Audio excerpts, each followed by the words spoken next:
नमस्कार और स्वागत है आपके अपने ज्ञानवर्धक कार्यक्रम में, जहां हम मनोविज्ञान की गहरी और दिलचस्प दुनिया को समझने का प्रयास करेंगे। क्या आपने कभी सोचा है कि वैज्ञानिक तरीके से मनुष्य के व्यवहार का अध्ययन कैसे किया जाता है? आज हम जानेंगे मनोविज्ञान की कुछ प्रमुख विधियां, जिनकी मदद से शोधकर्ता हमारे विचारों, भावनाओं और क्रियाओं को समझते हैं। चाहे वह प्रेक्षण विधि हो, प्रायोगिक विधि हो या सहसंबंधात्मक अध्ययन, हर विधि का अपना महत्व है। तो आइए इस ज्ञान यात्रा की शुरुआत करें और मानव मन की जटिलताओं को करीब से समझें। पिछले खंड में आपने मनोविज्ञान में संग्रहित होने वाले भिन्न भिन्न प्रकार के प्रदत्तों के बारे में पढ़ा। ये सभी प्रदत्त किसी एक ही विधि से प्राप्त नहीं होते हैं। अनेक प्रकार की विधियां होती हैं, जैसे प्रेक्षण, प्रायोगिक, सहसंबंधात्मक, सर्वेक्षण, मनोवैज्ञानिक परीक्षण तथा व्यक्ति अध्ययन। इस खंड का उद्देश्य आपको यह बताना है कि आप किसी एक विधि अथवा कई विधियों को मिलाकर अपने उद्देश्य के अनुरूप कार्य कर सकते हैं। उदाहरण के लिए, आप फुटबॉल मैच देखते हुए दर्शकों के व्यवहार का प्रेक्षण कर सकते हैं। आप एक प्रयोग करके देख सकते हैं कि बच्चे जब अपनी ही कक्षा में परीक्षा देते हैं तो अच्छा प्रदर्शन करते हैं, अथवा परीक्षा भवन में कार्य कारण संबंध। आप बुद्धि एवं आत्मसम्मान के बीच सहसंबंध स्थापित कर सकते हैं पूर्व कथन के उद्देश्य से। शिक्षा के निजीकरण के संबंध में आप विद्यार्थियों की अभिवृत्ति का सर्वेक्षण कर सकते हैं। वैयक्तिक भिन्नता की जानकारी के लिए आप मनोवैज्ञानिक परीक्षण का उपयोग कर सकते हैं। आप बच्चे के भाषा विकास का व्यक्ति अध्ययन कर सकते हैं। अगले खंडों में इन विधियों की प्रमुख विशेषताओं का वर्णन किया गया है। प्रेक्षण मनोवैज्ञानिक जांच का एक सशक्त उपकरण है।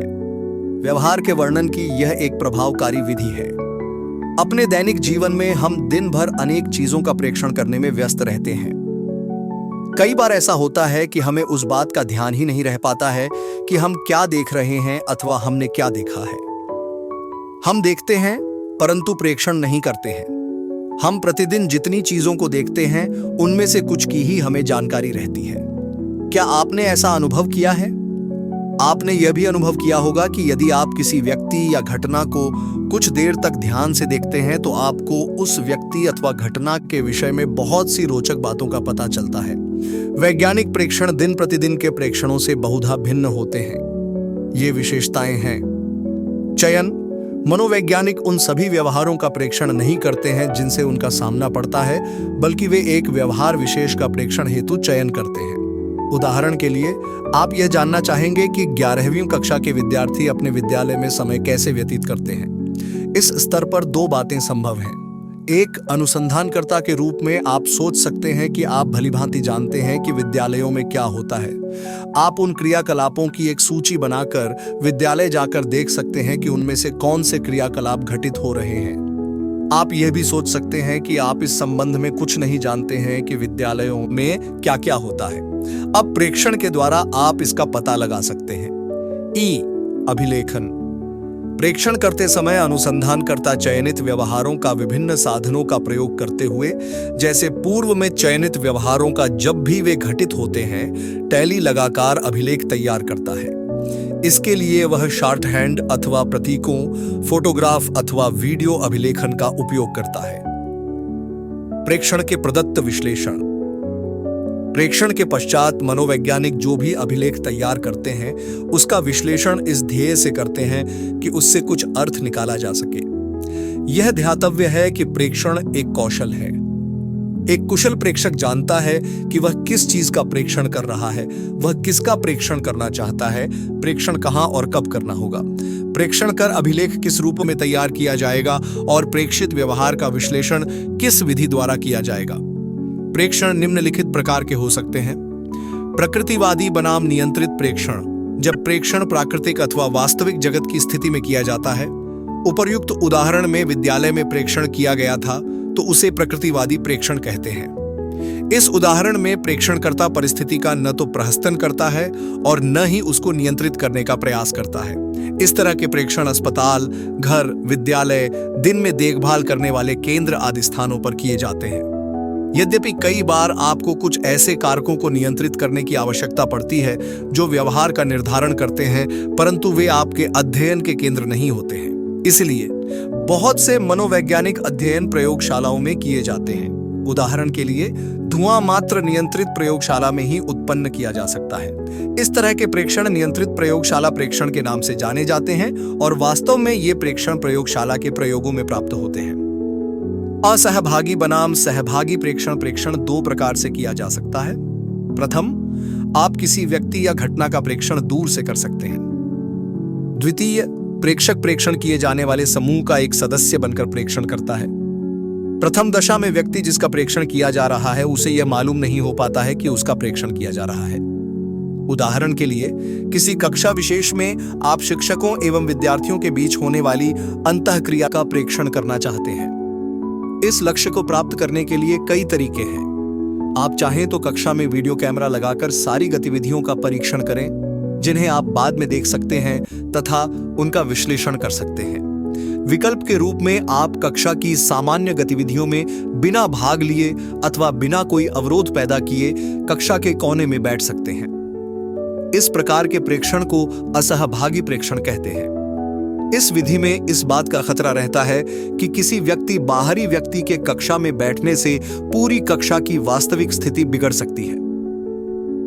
द्वितीय प्रकार के प्रेक्षण में प्रेक्षणकर्ता एक अध्यापक अथवा विद्यार्थी के रूप में विद्यालय में उपस्थित रहता है तथा शिक्षक व विद्यार्थी के रूप में होने वाली समस्त गतिविधियों में भाग लेता है।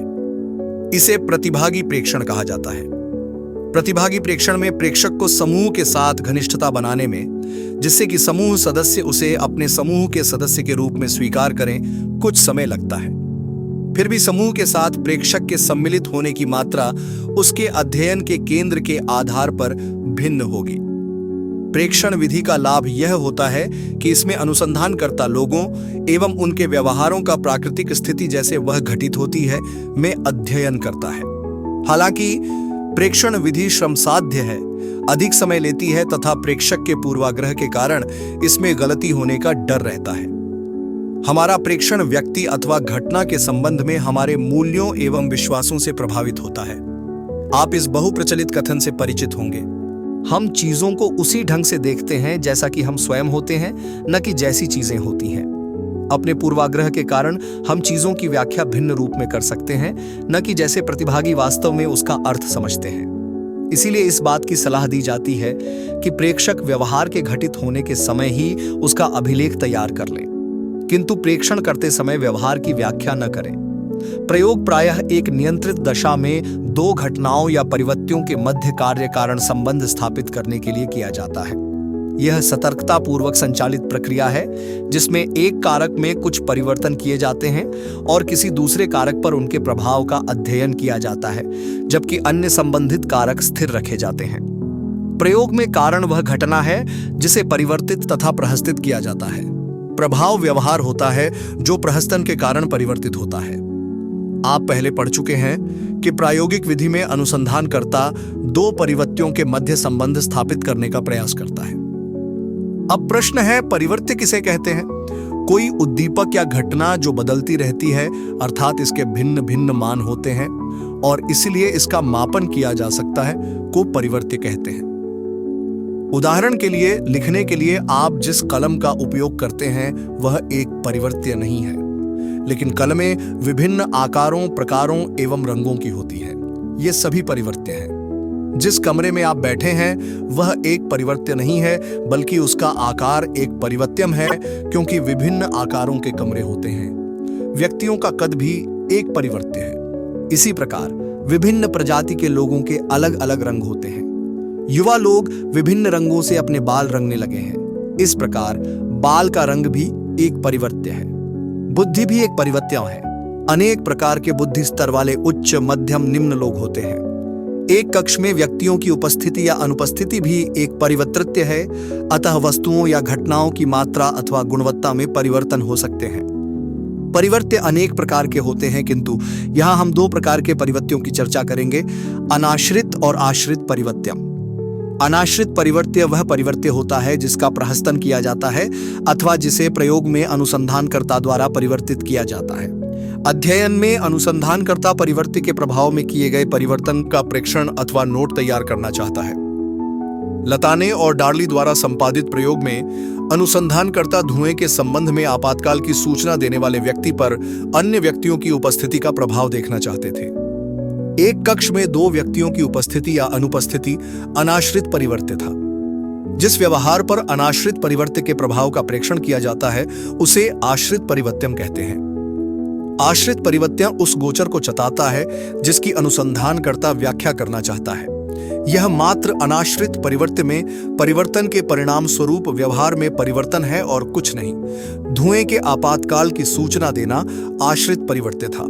अतः प्रायोगिक दशा में अनाश्रित परिवर्त्य कारण है तथा आश्रित परिवर्त्य प्रभाव। यहां यह स्पष्ट होना चाहिए कि आश्रित एवं अनाश्रित परिवर्त्यम एक दूसरे पर आश्रित होते हैं। किसी की भी परिभाषा दूसरे के बिना संभव नहीं है। अनुसंधानकर्ता द्वारा चयनित अनाश्रित परिवर्त्य एकमात्र ऐसा परिवर्त्य नहीं होता है जो आश्रित परिवर्त्य को प्रभावित करता है। किसी व्यावहारिक घटना में कई परिवर्त्य होते हैं, यह किसी संदर्भ में ही होता है। आश्रित एवं अनाश्रित परिवों का चयन अनुसंधानकर्ता की सैद्धांतिक रुचि के कारण ही किया जाता है। वास्तव में ऐसे बहुत से अन्य सार्थक अथवा बाह्य परिवर्त्य होते हैं जो आश्रित परिवर्त्य को प्रभावित करते हैं, किंतु अनुसंधानकर्ता उनके प्रभावों को जानने में रुचि नहीं भी ले सकता है। ऐसे बाह्य परिवर्त्यों को प्रयोग में नियंत्रित करना आवश्यक होता है जिससे अनुसंधानकर्ता अनाश्रित एवं आश्रित परिवर्त्यों के मध्य कार्य कारण संबंध स्पष्ट कर सके। ये एपिसोड यहीं खत्म होता है। अगले एपिसोड में हम फिर कुछ नया सीखेंगे। यह एपिसोड प्रस्तुत किया है जॉब क्रिएटर अभिषेक वेरम और उनकी प्रतिभाशाली टीम ने। तब तक के लिए अपना ख्याल रखें और हमें अलविदा कहने की अनुमति दें। आपके सामने जो कुछ भी है वह सिर्फ एक पल की परिघटना नहीं है, यह हर अनुभव का परिणाम है। हर दिन एक नया अवसर है सीखने और समझने के लिए।